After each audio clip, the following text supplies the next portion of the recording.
So here's how to delete Roblox account on phone. So once you're in your Roblox app, go over to the More option on the bottom right corner. After that, scroll through the options and look for Settings. Once you find it, tap on Settings. So once you're in the Settings section, go ahead and tap on Privacy.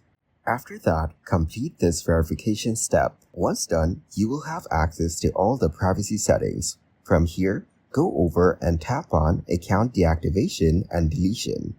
After that, you will get to see two options right here. One is to deactivate and the other is to delete. So to delete, tap on Initiate and then tap on Initiate again to confirm.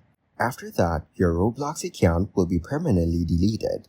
But before doing that, keep in mind that this action is permanent and irreversible. So if you intend to come back to Roblox, it's better to just deactivate your account. So that is exactly how to delete Roblox account on phone.